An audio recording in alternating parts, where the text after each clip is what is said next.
huge week for Daredevil. Like I said, last week, episode 4 was my favorite, but episode 5 was the one that I was like, this is going to be a lot of other people's favorite, and I think it delivered. This one's called The Grand Design, comes after the events of the boxing match, where Vanessa is perhaps killed. I was kind of interested because obviously I knew where this was going, but having to wait a week on this is stressful, especially if like you don't know that she's going to live or die. Like I think if I watch episode 4, nothing else, I'd assume she died. But then she gets brought back here and she's like kind of alive, or at least she's in critical condition, and you're like, I thought they were going to kill her, but you know what? Maybe this is something else. And as she gets brought back to life for a little bit, you're thinking, oh, maybe she's going to have some sort of memory thing, or maybe she's going to have a different personality because of the head injury. That happens all the time to people in real life. And is that going to be a different kind of tragedy for Kingpin because of how important memory is to our personalities? And the answer is, spoiler alert for the episode, she's just going to die. But I want to talk about the episode. I do want to say, there is something that was released a couple weeks ago that I noticed, and I was like, oh, this is weird. But by calling attention to it, you would kind of make it more of a thing. Hopefully, it would just kind of fly under the radar, and it seems to have. But I do want to talk about that because this is the week where I get to say what that was, and I think it's pretty funny. So Fisk takes Vanessa to the hospital, and he is difficult in a way that you would expect. But we get a lot of stories here, including this week, a really interesting development from Daniel Blake, who has to deal with a real tragedy, probably the first real tragedy of his political career, especially the first one relating directly to his boss. Besides not really knowing how to handle it, he also suspects that BB is leaking the story, so that makes everything more difficult for him. And again, I love the details here, that even though everything's messed up, these two characters do seem to care about each other. Even BB. Originally, I thought she was working him, but now I'm like, no, she kind of gets him. She would like him to not be bad, but I think she does see the humanity in him. And Fisk meets the doctor. We check on Vanessa. The first aspect ratio change. That's going to be one of the things that this episode is going to do a lot of. That's one of the ways this episode is going to signal that we are back in the past, which I think is smart. And we get two stories. First, we get the story of how Wilson Fisk and Vanessa met, even though we kind of knew that, but now there's a little bit more beyond it. And then on the other side, we're going to do a little bit more avocados at law stuff with Matt and Foggy. I will say, I enjoyed all the acting, the performances, thought they were great. Surprised by how good it looked. There were a lot of moments, especially during the Matt and Foggy stuff, where I genuinely thought, oh, is this like a deleted scene or like a deleted plot line from season 1 or 2 or something that they realized they had and then were able to kind of work into this story? Because it's not just a bunch of wigs. You know, listen, this show has an interesting relationship with wigs, and it's not just like the moodier or the softer lighting, but these characters do genuinely look much younger, and it's really impressive. And then we get this Daredevil and Bullseye plots. So the Daredevil parallel plots in the past and present is about whether certain people deserve to be saved. And we're going to see it's really difficult because Matt has to protect his nemesis, kind of. I mean, like, I think they're building him up really well to be his nemesis, but like, he's got to protect Bullseye from Fisk and the AVTF squad. And Bullseye is being real difficult about it because he's just like, no, I've done my thing. Let me die. Matt will not accept that. And I think that's fascinating. I think it's interesting, too, that Powell has been given really explicit orders to bring him back alive. So if Matt did leave him where he was, and he took away all his knives so he couldn't defend himself, Bullseye would probably be tortured, and who knows what we get out of him. So, like, tactically, this is also a good move. Love that the people in the kitchen are on Daredevil's side. They support him. And Bullseye just will not shut up this whole episode. And I feel for Matt for this scene. He reminds me a lot of this dialogue and a lot of the way he's delivering it. I had said last week, I think he kind of sounds like Bucky, like Winter Soldier, Sebastian Stan. In this episode, I feel like he sounds a lot more like Frank Castle, John Bernthal. Not that necessarily sounds like his voice, but this feels like the kind of thing that Bernthal's Punisher would also be talking about. And it's interesting because these characters would hate each other, right? Like Punisher and Bullseye do not get along in the comics, but they are so similar. I do want to kind of force those two to interact. Then we get the Avocados of Law flashbacks. This is our first person from our previous season who's back, and it's Foggy, played by Eldon Henson. I am kind of annoyed because I don't think they spoiled this. I mean, people probably had a feeling Foggy was going to be back, but I don't think it was a news item. However, Wesley coming back was, and that's a real fun surprise. And honestly, the one that I think a lot of fans are going to be more excited for, just because of how interesting that character was and how little time we got with him. But we learned that Matt and Foggy are there to defend a guy who was mean to Foggy as a kid, and if he takes the plea bargain that they expect he will be killed in jail. And obviously, this is complicated for Matt. And it's really fascinating seeing this side of Matt because he hasn't been like this for a while. And the Bullseye interaction is going to force him to be like this again. But Matt has been very principled. And it's nice to see that there was a time where it wasn't always like that. And that's when you get the reintroduction of Toby Leonard Moore as Wesley. And we find out that Wesley's hired somebody to help Kingpin. Also, the suit Kingpin is wearing is so season 1. I forgot how much he used to wear black. And this is like a little bit different because it has the pattern, but like everything is working together really well to make this seem like genuinely something from a while ago. I think Vincent D'Onofrio plays Fisk differently. Honestly, the voice sounds different. You have the aspect ratio that changes, obviously. You have the lighting, which gets incredibly moody, like the Netflix Daredevil show used to be. And what I like about it and what I respect about it, at least for me, I'm sure people have different opinions, I think they're doing a really good job with this show so far. And while they're doing a lot to reconstruct the original series and like really getting the tone down, shifting so many times between Netflix Daredevil and Disney Daredevil really helps to heighten how good Disney Daredevil looks. It doesn't look the same as Netflix Daredevil, but it looks very deliberate, very clear, like it has its own identity. I think if you did this last season, what most people would take from this episode is, man, Daredevil used to be good. But because the acting, the photography are all done really well, it works. Also, again, we talked about this before, I love this costume. Love seeing it in situations where it's better lit than you would usually expect for like a superhero costume. And I kind of like how the black seems to be chipping off it, and a kind of Luke Skywalker revealing he's actually wearing a white shirt when he becomes a good guy moment. I don't know how intentional that is. I assume it's a little intentional, but it doesn't get like as heavy-handed as you would expect. And also, gotta give it up to Marvel Studios and the people who design these costumes, like the VizDev team. We've talked a lot about how great the costumes for this, Fantastic Four, like how great the look of the last couple of years of Avengers movies has been. And overall, like I think the costumes have been excellent. And something that like movie to movie, every so often you'll find one that you're like, don't really love Thor in Love and Thunder when he's got a shiny costume on. Or like the Captain America costume in Avengers feels a little fake, but like that just goes to show you the rest of these are like almost perfect. And if you like compare it, not to like call them out, but like not every company does this right. Sometimes the costumes for some of these characters just don't look as good. Marvel's had an incredible hit rate. So it would be crazy if they got rid of the team that put together those visuals, that developed those visuals. That would be an all-time boneheaded move because of how well this is going. But hey, that's just like a thought I had. We spent some time with Matt and Foggy working back in the day, and this is cute. I like them being friends. I like Matt pretending to be blind. He hasn't really done that in a while. He does it sometimes, but for the most of the season, he is either hiding away as Matt Murdock, so he's not seeing people that he has to trick, or, and I know he's blind, but like, you know what I mean. Or he's just Daredevil, and he doesn't even kind of act like that because he doesn't want to let on that he's Matt Murdock. So it's nice to see Charlie act that again because he is very good at it. But then you get the debate between Foggy and Matt about whether they deserve mercy, redemption, whatever it is. So many good details here. I mean, I like that Matt is clearly in the wrong. Right? Like, even if this guy did sell drugs and probably do other crimes, like, they have a reason why he shouldn't go to jail. And Matt, because he doesn't like the way this guy treats Foggy, and he is protective of his friend, and just doesn't like this guy who seems like a jerk, is willing to be like, we don't owe him anything. So I really love seeing Matt be wrong, and I like seeing, like, what he is missing, right? It's easy to forget the role Foggy used to play, and how he would bring Matt back to reality when Matt starts getting angry. And this is a really smart time in the season to introduce that idea, especially because you're about to see the other character who is going through something way worse, but who does not have any good influences left and never really did, that like Fisk just does not understand mercy. He can't, because you have to be strong and you're raised in this almost Viltrumite-y kind of way. It's gonna maybe lead to his downfall in the future. So 2 wonderful lines in this episode that are just kind of out of nowhere.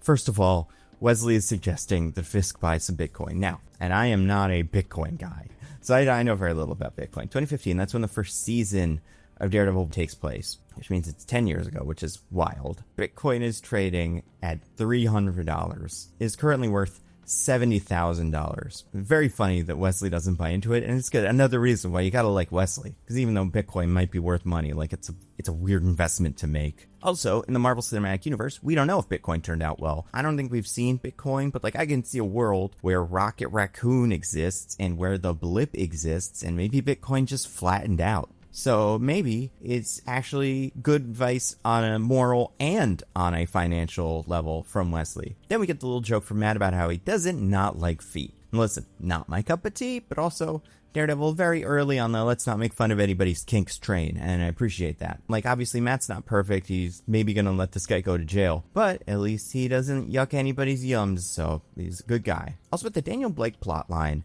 now things are kind of starting to crash out. This is the first, maybe, instance of that. I think it's weird that where Fisk is such a big secret. Because of course you would know where he is. People go in and out of hospitals all the time. And if you got to a part of the hospital where you couldn't go because the AVTF guys were there, you go, oh, that must be because he's here. So I'm not surprised that leaking the information about it being in critical condition, like, that's bad for him. But I am a little surprised that the location is such a shock, especially because in this situation, you would rush her to whatever hospital is closest, and you would look at where Fogwell's is and go, okay, he's probably there. And then you would almost certainly find him. And then Daniel Blake and Buck Cashman go on a little drive, and the whole time Daniel Blake is like, I'm gonna get killed, just like in that Penguin show. It's gonna be a lot like that. But Buck Cashman, on one hand, like, he is deliberately trying to threaten Daniel Blake. This is not like kind of a misunderstanding or anything like that. But on the other hand, I think part of why he's doing it is he does seem to kind of like Daniel. Maybe they're not like best friends, but they are two people who've worked together for a while. They've been through all this wild stuff. They're the only two people that can really talk about some of it together. So I appreciate that the vibe I am getting from Buck Cashman is not just, I am a heartless monster who wants to kill you. It is that I don't want to kill you, so stop messing this up. And then we find out that Wesley hired Buck Cashman. This is what we in the business call a retcon. Not that we needed to know where Buck Cashman is, but this little continuity did not exist before. I always kind of wondered, like, why is Buck Cashman the guy, besides the fact that he can shoot anybody at any time, and he seems charming? Apparently it's because Wesley found him, see if this little passing of the torch moment. Also, just the way it was staged, it almost felt like one of them had died or something, especially that first shot when you can see them both in profile talking to each other. They're both alive and stuff, but it feels like one of those things where we stitch together two performances. Maybe part of why I feel like that is because in my head, Wesley can't be there. That character died a while ago. This show is selling me so well on this flashback. Also, Buck Cashman's wig. I think most of the wigs in this flashback are pretty good, except maybe that one. But, you know, nobody's perfect. And then we get this really lovely cross-cutting between Matt talking to Bullseye, Matt trying to save Bullseye, and Foggy trying to save this guy. And we get more from Bullseye, and again, liked him a lot this episode. He's got this very nihilistic worldview, nothing matters, you can't save anybody, you can't kill anybody, like, it doesn't, none of this is important, and you can't change, you can't do better. And Matt always has not wanted to believe that, but letting Bullseye die a second time, especially if you count the time when he pretty much killed him throwing him off of a roof, is Matt kind of acknowledging that, like, not everybody can be saved. Right, we're in a trolley problem situation again. And we see, because of this interaction with Foggy, Matt was reminded about sacrifice, mercy, all that stuff that he does care about. And finds himself going back into the church. And he gets him out, brings him back to Karen, and Karen's like, uh-oh, I hate him. That will be like a pretty big source of conflict in the future. It's also funny that Foggy foiled Buck Cashman his first time. I'm surprised Buck Cashman still works for Kingpin, considering how poorly that went for him. But I guess after Wesley died, he didn't really have a whole lot of options. And then we get Wilson and Vanessa, the final scene. So this is really interesting. Because like I said, for the beginning of this, emotional roller coaster. I'm like, oh my god, she's alive. But there's going to be something wrong. Like, she's not going to remember him, or she's not going to be able to walk, or something like that. So there's going to be some sort of lasting effect. And first of all, I love Vincent D'Onofrio here. Like, he is acting so differently than he usually does as Kingpin. Feels so much more emotional, hopeful, happy, right? Like, we've seen Kingpin satisfied before, like when Swordsman goes to jail. Like, he laughs with all of his people, but he's not happy. This is the only thing that really makes him happy. Then, as Fisk is telling the story of how they met to Vanessa, she dies. The last shot of her in this flashback being in front of the Rabbit in a Snowstorm painting, and Kingpin gets real mad. Okay. So Vanessa is dead, like she is finally 100% dead. And I knew that this would be a big deal, but I also knew that this was something fans had theorized, because it just kind of makes sense. If you have Bullseye out to kill you, and Bullseye is very mad at her. Before the season started, we knew he was going to be around, so of course Bullseye's going to go after her. Also, Vanessa Fisk famously dies in the comics, but I was kind of impressed by how little of it they showed in the actual marketing. Like, you could look at certain scenes and go, oh, Vanessa's not here, she probably would have been here for this. But you could also say, well, maybe they're splitting up, or maybe something is pulling them apart. There was, however, one moment in the Daredevil Born Again podcast from episode 1 of season 2, The Northern Star, that was released 3 weeks ago. And because I watch all of these podcasts after the show things, I saw this and went, whoa, wait a second. I'm just going to play you the clip, and you tell me if anything stands out. Again, this was released after the first episode. So Fisk's worry is that the public might think that her death is preoccupying him. But it's not that at all. He can slowly feel the pressure of the public not understanding his moves and what he's doing anymore. Yeah. So, pretty sure he wasn't supposed to say that. Like, I saw this and was like, oh, I don't want people to find this out for this reason. But also, I'm like, are they talking about something else? But it's pretty clear that is what Vincent D'Onofrio is talking about.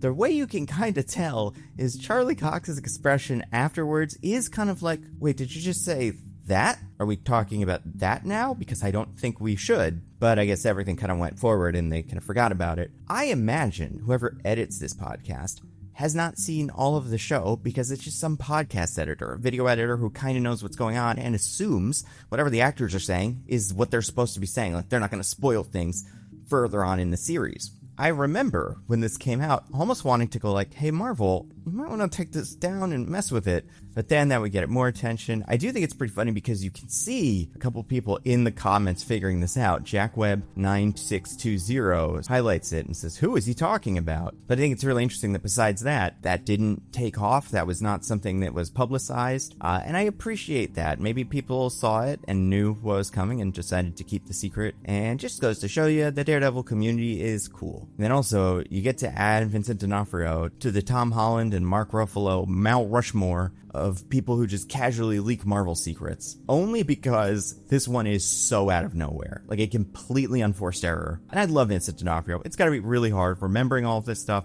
And then you have to do a podcast where you have to talk about how good of a job you did. Like, that's weird, but a really funny way that this played out. And I've been waiting since episode 1 when I saw this to point this out because I think it's very funny. But yeah, I mean, this episode had a lot of really tough work to do. First of all, the performance. Vincent D'Onofrio goes through all of the emotions in this episode. And Kingpin is already a pretty emotional character, but this does feel like maybe the most emotional we've ever seen him. You have Eldon and Toby slipping back into their roles perfectly, and like a really impressive production that manages to not just evoke seasons 1, 2, and 3 from the Netflix series, to go like, hey, you remember this? Don't you like this? This was pretty good, right? Some of you like this more than our show, so like maybe if we show you some of that, you'll be happy. But you recreate it in a loving, like, we're not going to do this very often, but it's really important that Matt thinks about this and Fisk thinks about this, so we might as well show you, and we're going to put all of the work into making everything look and feel exactly right. Like, I don't think you can get away with this more than once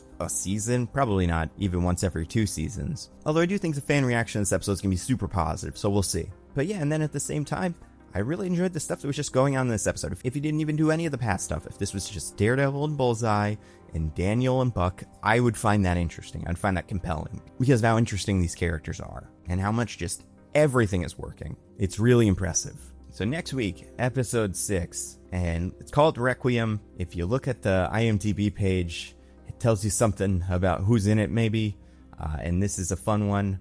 Oh, and also the other person that's going on the leaker Mount Rushmore is Mike Coulter. Don't look for it if you don't want to have things spoiled for you for this season. And I know we've all seen The Defenders are next season. I'm sure they'll be a big part of the ad campaign. I don't think that's going to be a surprise. But there is something in one of those images that does kind of give something away that I don't think they meant to and didn't really think through. So yeah, Mark Ruffalo, Vincent D'Onofrio, Tom Holland, and Mike Coulter. Those are the big 4, I would say. And I'm very interested and how people react to next week, because we're going to learn some things. We're going to find some things out that I think are really fun. And we're in the home stretch now. We only got 3 more episodes of this show. You know, now they just have to stick the landing, but I think they're in an incredible spot right now. And yeah, MVP of this episode, production design, it's perfect. Speaking of perfect, you know what people say one of the perfect television shows, and there's not a lot of perfect television shows, but the Twilight Zone, influential, and people look back to individual episodes and go, oh my god, that relates so much to our modern day. You can see so much of the DNA of current sci-fi in the Twilight Zone, and that reminds me of a video I watched recently by a YouTuber named Captain Midnight, who made a video as part of his showrunner series about Rod Serling, the creator of the Twilight Zone, a person I knew absolutely nothing about besides kind of what he looked like and his vibe.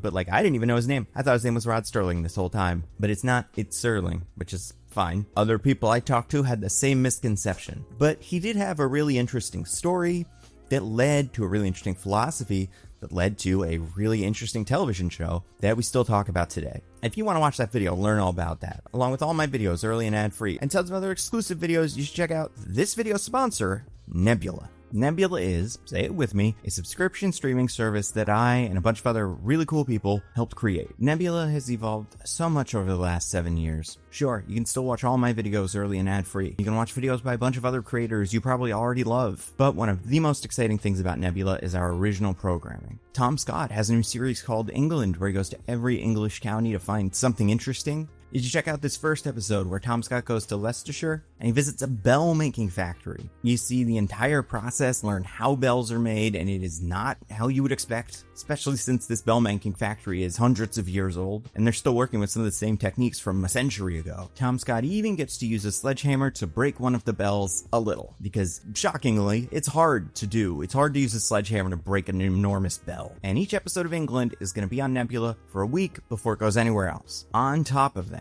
we got a series that I love watching called Abolish Everything, where someone, maybe a comedian, maybe another YouTuber, makes an argument for something that should be abolished. They state their case, they make a very funny PowerPoint, the political establishment gets to weigh in, and then the audience decides what deserves to actually be abolished. This week they did the championship for the second season. They had a ton of really funny people on it. I've never been on that show, maybe sometime in the future. I think I'd be a fun abolitionist. And then later this year, although hopefully not too much later, Nebula's first original dramatic scripted series, Subliminal, comes out with the episode that I wrote, which I cannot wait for you guys to watch. Nebula is the best way to support all of the creators you already love and all the creators you don't know you're going to love, but then you're going to love them when you see them on Nebula. You can also download the videos to your phone, which saves you data when you're not at home. And there are not AI videos on Nebula, so this isn't going to be like YouTube where you go on and you watch a video in a minute or two and you're like, something's off here, and then you realize like, oh, this video is AI. Which happens on YouTube and other platforms way more than I would like to admit. Nebula, we all got real stuff made by real creators, and that's why it's great. And a year of Nebula is already a steal at $60 a year, $5 a month. But if you go to go.nebula.tv/thenandocut, you can get a year of Nebula for just $30. That is $2.50 a month. It is an amazing deal. Again, go to go.nebula.tv/thenandocut to check it out. So that's all I got. Stay safe. I'll see you around.